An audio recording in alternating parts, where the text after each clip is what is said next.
Hi friends, சூப்பரான பால் கொழுக்கட்டை எப்படி செய்கிறதுன்னு பார்த்துடலாம்.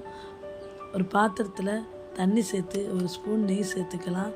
தண்ணி சூடானதுக்கப்புறம் ஒரு பவுலில் பச்சரிசி மாவு 1 கப் சேர்த்துக்கலாம். இது இடியப்ப மாவு தான். பால் கொழுக்கட்டை செய்கிறதுக்கு ரொம்பவே சூப்பராக இருக்கும். நம்ம சூடு பண்ண தண்ணியை இதோடு சேர்த்து நம்ம கொஞ்சம் கொஞ்சமாக கரண்டி வச்சு கலந்து எடுத்துக்கலாம்.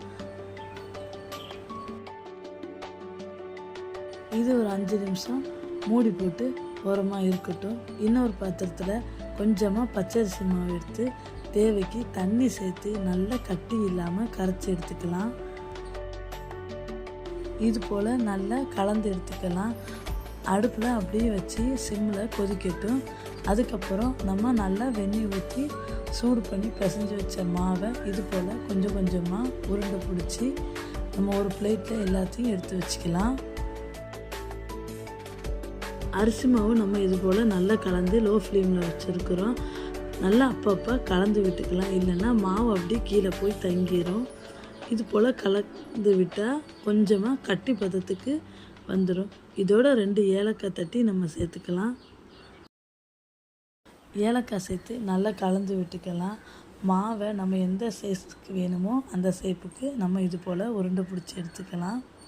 இது போல் நல்லா கொதி வந்ததுக்கப்புறம் நம்ம உருண்டை பிடிச்சிக்கிற மாவை கொஞ்சம் கொஞ்சமாக உள்ளே சேர்த்து ஒரு 5 நிமிஷம் நம்ம கலந்து விடணும்னு தேவை கிடையாது.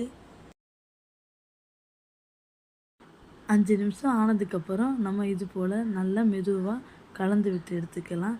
சுவைக்கு ஏற்ற மாதிரி சர்க்கரை சேர்த்துக்கலாம். சர்க்கரை சேர்த்து கொதி வந்ததுக்கப்புறம் நம்மளுக்கு தேவையான உங்களுக்கு விருப்பப்பட்டால் மில்க் மேடு சேர்த்துக்கலாம். மில்க் மேடு சேர்த்து நல்லா கலந்து எடுத்துக்கலாம். எப்படி நல்லா ஒட்டாத அளவுக்கு நம்மளுக்கு பால் கொழுக்கட்டை ரெடி ஆயிடுச்சு. பார்க்கவே சூப்பராக இருக்குல்ல. இது போல் நீங்களும் செஞ்சு பாருங்கள்.